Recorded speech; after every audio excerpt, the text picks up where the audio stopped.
Welcome to Jesus news तक में आप सभी का बहुत बहुत स्वागत करता हूं। मैं मानचंद भारती आज बात करने वाला हूं। जो पवित्र शास्त्र बाइबल को जलाते हैं, उसे अपमानित करते हैं, पवित्र वचन को आज मैं इसलिए बताना चाहता हूं क्योंकि उन लोगों को मौत मिलती है। मेरे प्रियो, मैं आज आपको एक ऐसी कहानी बताऊंगा जो कि हमारे ही संबंधित है, हमारे ही लोगों के कार्यों में विद्रोह किया गया था और उसके जीवन में क्या घटना दर्दनाक घटती है।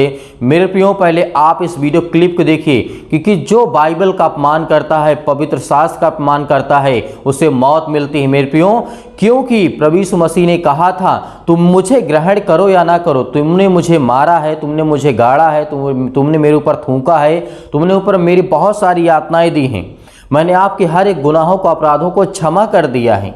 लेकिन पहले आप इस वीडियो क्लिप को देखिए, उसके बाद मैं आपको समझाता हूं। भारत माता की जय, भारत माता की जय, जय श्री राम, जय श्री राम, जय श्री राम, जय श्री राम, जय श्री राम, जय श्री राम। जिस तरीके से आपने इस वीडियो क्लिप में देखा कि हिंदुत्व के लोग, कट्टरपन समझने वाले लोग, अपने आप को बहुत ज्ञानवानी समझने वाले, फिर ज्ञानवान समझने वाले बाइबल को जला रहे हैं।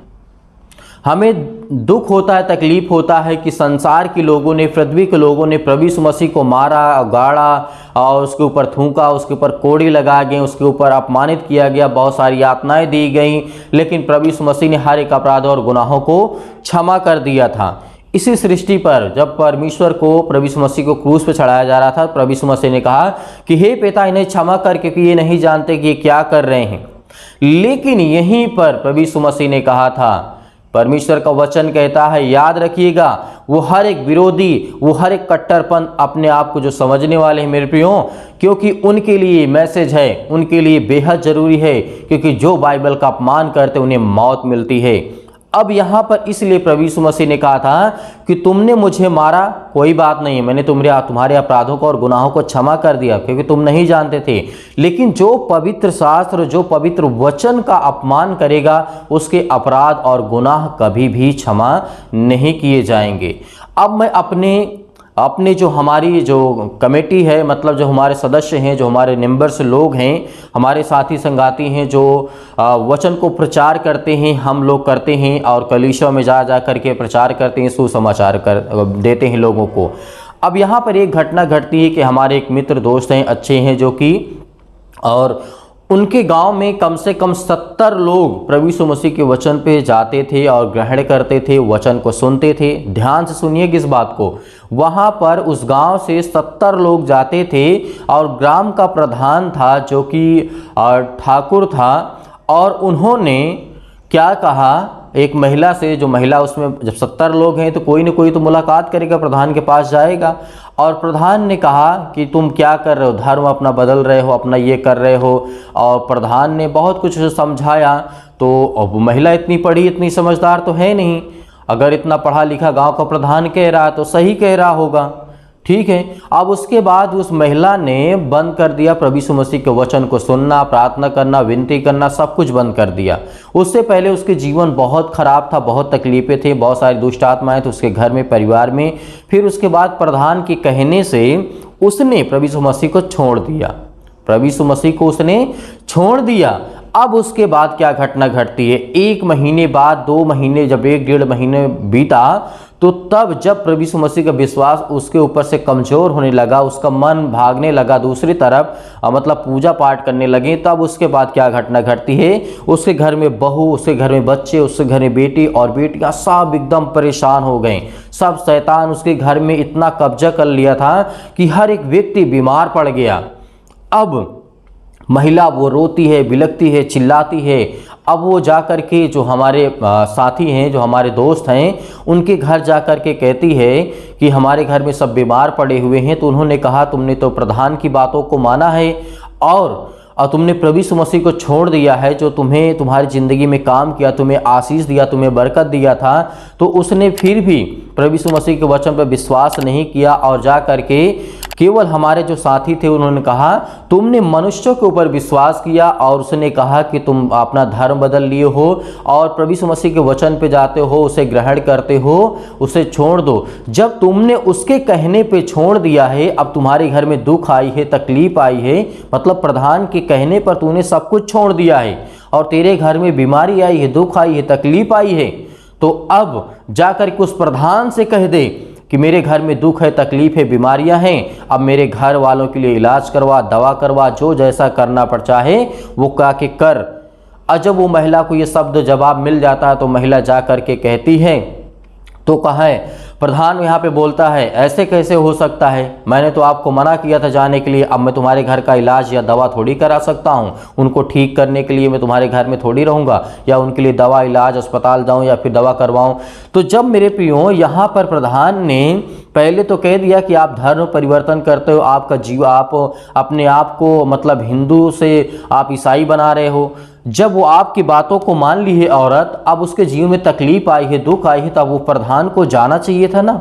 अब इस तरीके करते करते करते कम से कम 60 से 70 लोग थे, उसमें तो 2-4 लोग ही बचे थे जो प्रभु यीशु मसीह के वचन पे जाते थे। उसमें से अधिकतम 99% लोग क्या हुए, छोड़ दिए प्रभु यीशु मसीह को जाना। और उसके बाद जब वो औरत के घर में बहुत ज़्यादा तबीयत, बहुत ज़्यादा दुख और तकलीफ होने लगी, तो उस औरत ने सिर्फ इतना कहा था कि तू 1 महीने के अंदर अंदर तू बीमार हो जाएगा, तू मर जाएगा, तेरा सब कुछ खत्म हो जाएगा। अब क्या घटना घटती मेरे प्रियो, जब वो महिला जिसको मना किया था प्रधान ने, उसने क्या किया, उसने जा करके अपने घर से कहा कि तू मर जा, तेरे जीवन में इतनी बड़ी दुख आए, तकलीफ आए, मुसीबत आए। और उसके बाद प्रियो आप विश्वास करिए, भरोसा रखिए, हमारे आंखों की देख, हमारे कानों की सुनी बात हम आपको बता रहे हैं, विश्वास करना कि उस महिला के कहने के बाद 1 से 1.25 मंथ के बाद उसको पैरालाइज हो गया। वो प्रधान पैरालाइज हो गया। अब उसका बेटा मर्चेंट नेवी में था, जो कि आर्मी कैंप में था, वहाँ पर इलाज, यहाँ पर जब सारा कुछ इलाज हो गया, हर तरीके से इलाज करवा चुके, सारा पैसा सब कुछ खत्म हो गया, तो उसका बेटा सोचा कि जा करके हम अपने मतलब जहाँ पे आर्मी कैंप चीफ होता, वहाँ पे हाई लेवल की इलाज होती है, दवा होती है, तो वहाँ पर ले गए, वहाँ पर भी कोई आराम नहीं मिला। तो हमारे जो साथी हैं उन्होंने उनके बेटे को जो फौज में थे उनको बुलाया कि भाई देखिए आप आइए, प्रभु यीशु मसीह के वचन पे ग्रहण करिए, विश्वास करिए, आपके पिताजी ठीक हो जाएंगे। लेकिन लड़का तो विश्वास किया, लेकिन उसके पिता जो पंडित था और जो कागा थे, मतलब अपने आप को कट्टरपन समझता था, उसने जो प्रभु यीशु मसीह के वचन को इनकार कर दिया। वहाँ पर इनकार कर दिया, जब मरने वाला था तब भी इनकार कर दिया कि मैं नहीं जाऊँगा और मैं अपना धर्म नहीं बदलूंगा। जब मरने वाला था वहाँ पर प्रभु यीशु मसीह से बचा सकते थे, लेकिन बाद में क्या घटना घटती है कि उसके लड़के ने आकर के कहा कि मेरा पिता बिल्कुल भी तैयार नहीं है आने के लिए, आप दुआ कर दीजिएगा, प्रार्थना कर दीजिएगा। मेरे प्रियो, हम जिस काम के लिए आपने मना कर दिया, प्रभु यीशु मसीह का विद्रोह किया और उसके वचन का अपमान किया, उसके वचन को आपने जलाया, उसके वचन को आपने अनेक प्रकार की गलत नज़रों से देखा और उसे प्रभु यीशु मसीह ने कहा तुमने मुझ पर दोष लगाया तो मैं तुम्हारे अपराधों को क्षमा करता हूं, लेकिन पवित्र शास्त्र का, पवित्र वचन का यदि आप विरोध करेंगे तो आपको सिर्फ मौत मिलेगी मेरे प्रियो। फिर अब उसके बाद क्या घटना घटती है, अंतिम समय में उससे कहा गया कि तुम ग्रहण कर लो, प्रभु यीशु मसीह के नाम से प्रार्थना कर लो, विनती कर लो, तुम्हारा जीवन बच जाएगा। लेकिन उसने हठीले लोग, प्रभु यीशु मसीह ने कहा हे हठीले लोगों, मैं तुम्हारे साथ कब तक रहूंगा, हे अविश्वासी लोगों तुम्हारे साथ मैं कब तक रहूंगा। प्रभु यीशु मसीह ने कहा था हमें हठीले नहीं बनना है। फिर उसके बाद ऐसी घटना घटती है, कुछ दिन के बाद वो व्यक्ति मर जाता है, क्योंकि जो पवित्र शास्त्र का अपमान करते हैं, उसके बेटे और बेटियों को सताते हैं और उसे रोकते हैं, उन्हें मौत मिलती है। मेरे प्रियो, इस बात को याद रखना, क्योंकि सर्वप्रथम परमेश्वर ने कहा था कि तुम मेरे ऊपर अत्याचार करो, मेरे ऊपर आपने किया है, मुझे ग्रहण करो या ना करो, मुझ पर विश्वास करो या ना करो, लेकिन पवित्र शास्त्र के वचन को आपको अपमान करने का अधिकार प्रभु यीशु मसीह ने बिल्कुल नहीं दिया, परमेश्वर ने बिल्कुल नहीं दिया। जो पवित्र शास्त्र का अपमान करते उन्हें मौत मौत मिलती है, मौत मेरे प्रियो।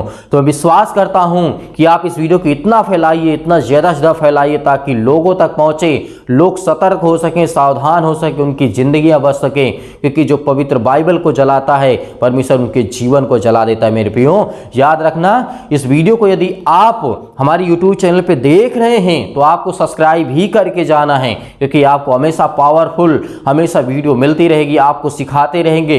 आपका जो राइट्स है, जो आपका अधिकार है, वो परमेश्वर आपको देता रहेगा। यीशु मसीह के नाम से हम धन्यवाद करते हैं कि खुदावंद आपकी जिंदगी में आपको ढेर सारी बरकत, आपको आशीष देगा।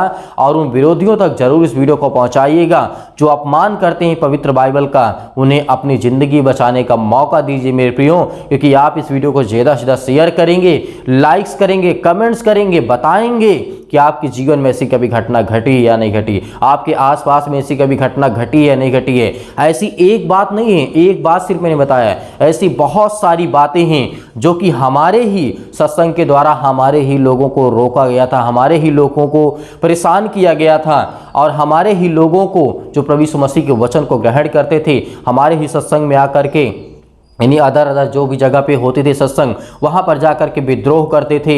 आरएसएस के लोग, बीजेपी के लोग और अनेक प्रकार के दल के लोग, राम भक्त लोग जो थे, उन्होंने जाकर के विद्रोह किया था। उनके जीवन में ऐसी ही घटनाएं घटी मेरे प्रियो। विश्वास रखना, आने वाले समय में हर एक विषय के, हर एक व्यक्ति के बारे में वीडियो बनाएंगे जिन्होंने प्रभु यीशु मसीह के वचन को अपमान किया है, उन्हें मौत मिली मेरे प्रियो। तो परमेश्वर आपको ढेर सारी बरकत, आपको आशीष दे। हमें इंस्टाग्राम पर और ट्विटर पर जरूर जुड़िएगा। परमेश्वर आपको ढेर सारी बरकत, आपको आशीष दे। God bless you, all of you. Thank you.